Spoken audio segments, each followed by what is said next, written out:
October 2019, a monumental time in Ecuador's history. The austerity measures, especially removal of diesel subsidies, was being met with a lot of violence. The mainland had been completely taken over by protesters. To be safe for the next 24 hours, I took a flight to the capital of Galapagos, St. Cristobal, to view some of the IEEE work going on there.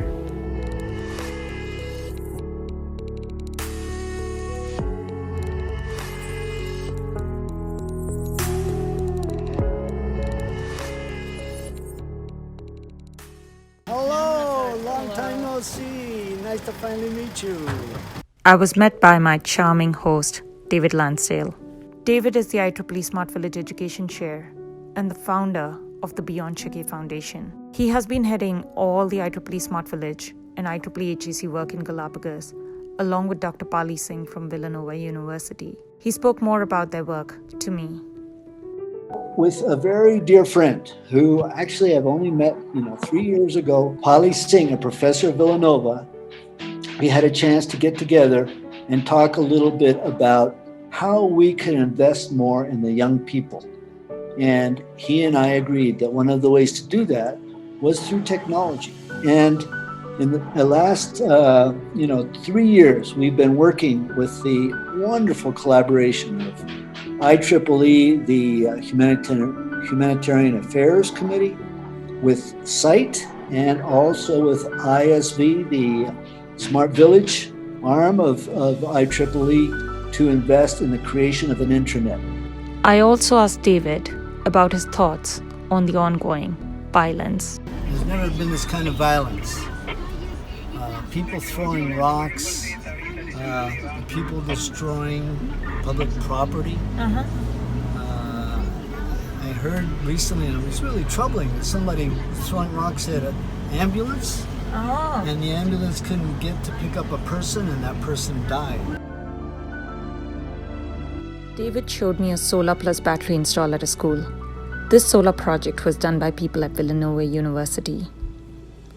Galapagos, the electrical company, he's come in and rewired the panels. A student? A student. Wow. With his dad, and what they're looking for is to show you where the batteries are kept. The batteries are all shot. What do you mean batteries are all shot? They're corroded. This is a grim reminder of how sustainability plans are absolutely vital in projects. David took me to the second school on the island. In this school, IEEE Smart Village has created a computer classroom, and IEEE HAC has provided the last mile intranet connectivity. Dr. Pali Singh talks about this work. We started with a pilot project in San Cristobal, connecting the schools together and over an intranet. So an intranet is a private network that is providing services to the 5 schools that we connected there. And it's you can think of it as a digital library. And so we have servers where we have some educational resources, we have a calendar, we have a blog post available. And so on that intranet, the individual schools can get access to information, or they can upload their own information. IEEE HAC funded the project in San Cristobal in 2018 and in Santa Cruz in 2019. But elsewhere in the islands, with no internet or computers at home or at school, access to information is challenging for the students. Only 30% of the students in this school even carry a smartphone. With COVID, that situation has become even worse, as the children cannot attend online classes without internet or computers at home.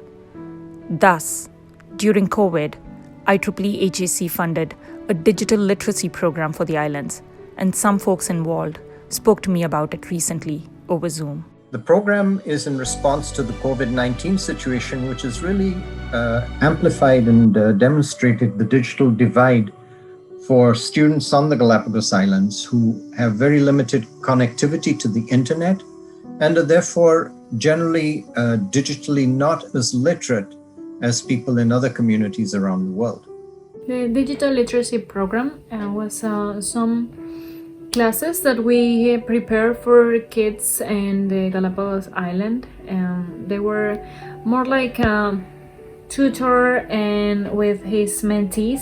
It was groups of 3 to 4 people maximum, so they can have a better approach between them. What I like the most about this program is that all the mentors and the organizers were spread all over the world. We were working from Sweden, the US, Canada, Ecuador, and we had the same goal, which is to help the Galapagos youth.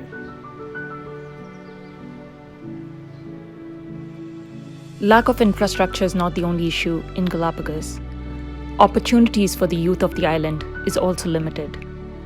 The new mayor, I'm told, is popular, and he has a lot of amazing ideas for where Galapagos needs to go.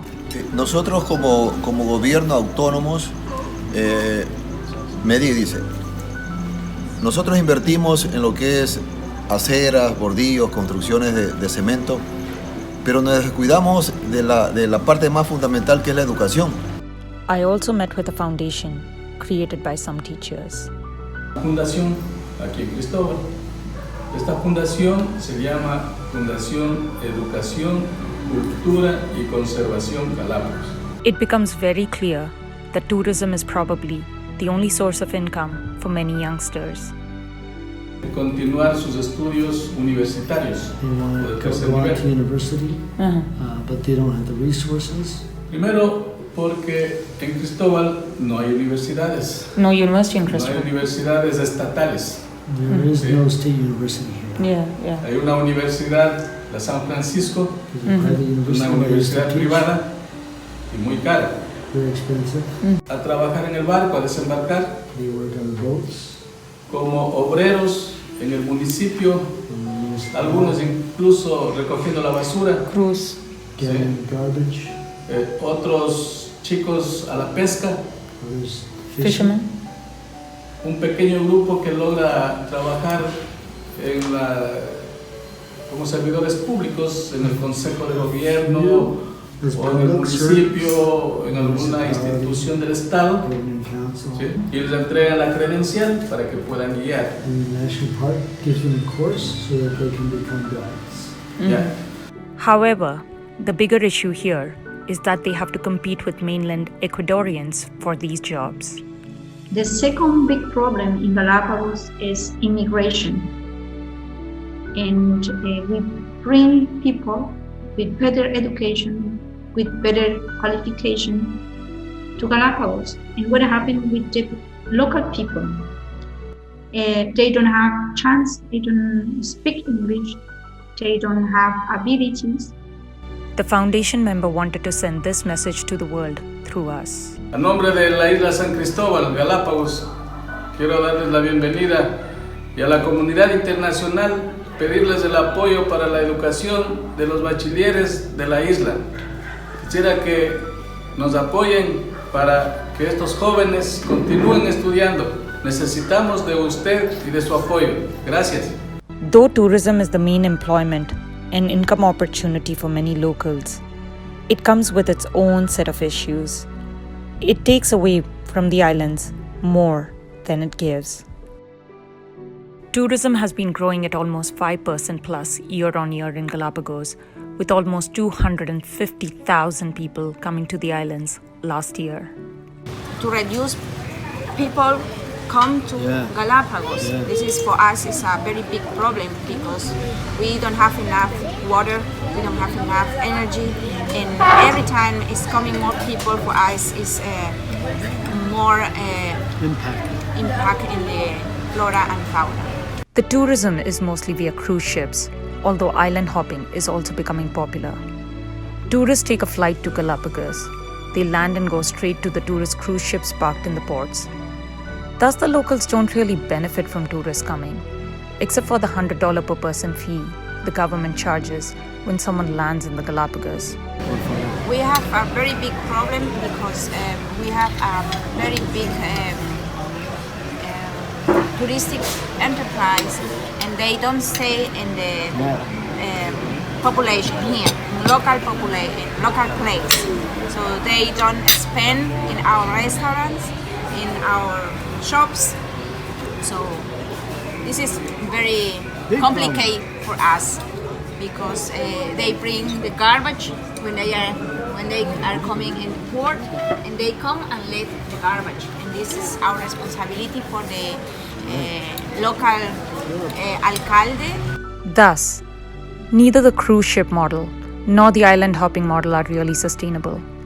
David tells me how tourists don't even realize sometimes that the islands are inhabited. Have you had any contact with any of the residents who live on the different islands you visited? And they're looking like, what residents? What people? Teaching sustainability to the locals is also a challenge. Local people, it's not possible to go to this kind of trips because it's very expensive. A lot of people of Galapagos don't know these kinds of itinerary or these places. A long time before was very, very difficult to know Santa Fe or Fernandina, Isabela Islands. It's not easy for local people, and when you don't know where you are protecting or where are you taking care, you don't have to support the people. So the people must know what they are protecting. The mayor and his wife run a restaurant right where the ships dock. Perhaps a few tourists might be venturing out to their restaurant to eat island food. One lady I met had this to tell about how important it is to educate the tourists. In the day, it's not a ecological conscience, but it's the base of the economy, and it has to be we have to make some laws, I don't know how to say, but that reveal the impact that they make into the island, into the environment in general, because they really contaminate a lot. Is getting now site tourists, because before for what I know, because I'm not from here, is that they just came from the cruises, del Valle de Rumiñahui. Entonces el valle come to here and go to see 1, 2, 3 things, and they come back to the water tourism. De la capital. Okay, but now we are, well, I say we because we love Galapagos and also the island special. De valle a valle. We're covering the value of the island. Llega al Valle de Rumiñahui. The animals, el Valle de Rumiñahui era el to teach the tourists what is the value to be here, to be in this floor, because it's something that you are not gonna see anywhere. COVID has meant new challenges with tourism down to zero. However, going back to how things were with the tourism industry pre-COVID is not an option. David also took me on a tour of the power plant on the island.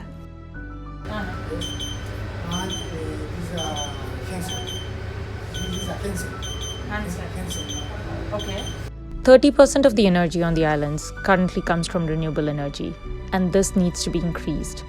The energy for the tourist ships and the islands comes mainly from diesel, a non-sustainable fuel for Galapagos, both environmentally and financially. Diesel is still their main source of fuel for electricity, with the fumes literally blowing into the national park. The mayor is also concerned about fossil fuels. Por ejemplo, tenemos los combustibles fósiles que está haciendo un daño total a Galápagos.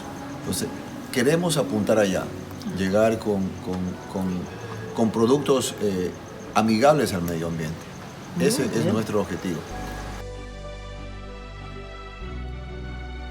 Not only does diesel give harmful greenhouse gas emissions to the islands, diesel spills, such as the recent one in 2019, have shown how dangerous diesel can be for the delicate balance of flora and fauna on the islands.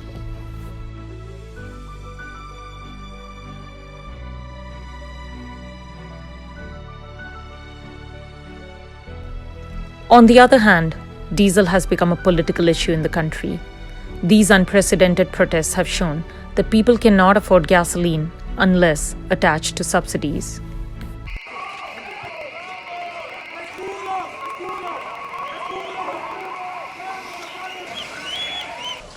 And the subsidies are only worsening the debt and deficit situation of the government. It is very important from both a long-term environmental sustainability point of view as well as financial sustainability to have the islands move to better forms of energy like solar, batteries, biogas, biofuel, and hydrogen. A visit to Galapagos, the island's electric utility, tells me that the talks of integrating solar, especially even rooftop solar, are many. But stability issues need to be taken into account because instability can come with integrating high amounts of solar, especially in low inertial systems like island systems. The islands do have a microgrid on Isabella Island, the largest island in the Galapagos, but it includes a diesel generator, a fuel the islands should consider moving off of if they are serious about sustainability. The islands have integrated wind into their system, but Mr. Juan Carlos Lopez tells me that the winds blow in the wintertime when there is no air conditioning load, which is the biggest load on their system in the summer. Hence, it is tricky to bank on just wind or solar for their system. COVID has brought its own interesting challenges and opportunities for the Galapagos Islands. Tourism is the main lifeline here. However, 90% of its economy has been affected by COVID outbreaks, both abroad and on 3 of its 4 populated islands. Para Galápagos es un momento súper duro en este momento porque nuestra economía depende en un 90% del turismo y el coronavirus nos frenó totalmente durante 3 meses, 4 meses. No hubo un pasajero, realmente un turista que ingresara porque tuvimos bloqueados los aeropuertos y los puertos. The islands are not equipped to handle COVID outbreaks. But this adversity also brings in some good news. The wildlife are returning.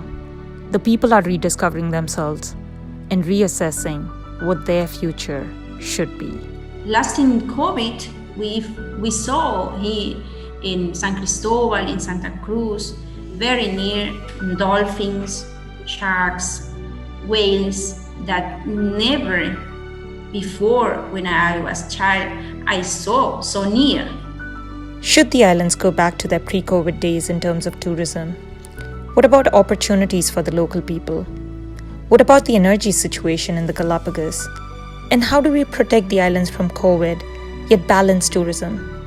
And most importantly, how do we balance all this while protecting and saving the flora and fauna? A long time ago, the investment is in focus in only in the nature, but they forgot the people. We need to improve, we need to invest in people. We need to bring a few about people who can really want to know what very important is for nature for Galapagos, wants to learn about Galapagos, because it's a very wonderful place to learn.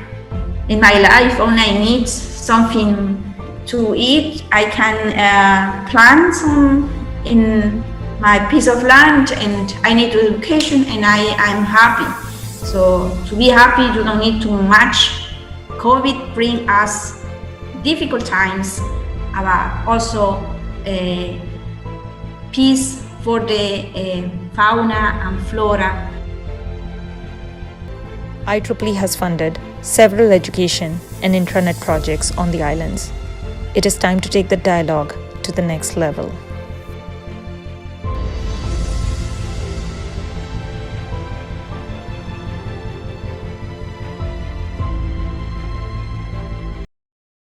Yo soy multicultural. Yo soy multicultural. Soplado en mi bicicleta y bajado en Pelicambe, con esos churros al aire que todo el mundo quiere ver. Y mi madre dice: "Ay, TJ, ten cuidado por favor, no ves que ahí vienen los carros". Y soplado sigo yo para el embarcadero y un coco piquero y los tambuleros con los lobitos juegan ahí. Y para el otro lado estoy yo, salto en las grietas y desde lo alto yo voy saltando y gritando voy, como venga la pagueño. Oh, oh, oh, oh, oh, oh, oh, oh.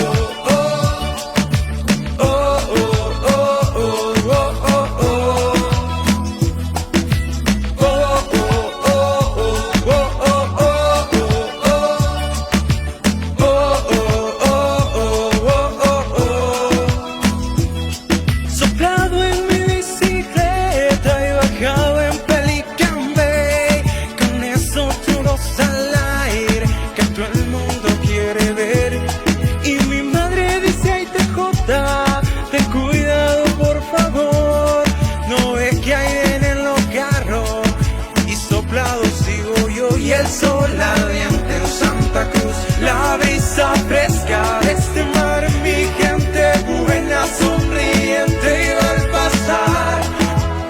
Y el sol ardiente en Santa Cruz, la brisa fresca de este mar, mi gente buena, sonriente iba al pasar. Cuando bajé por Pelicambe,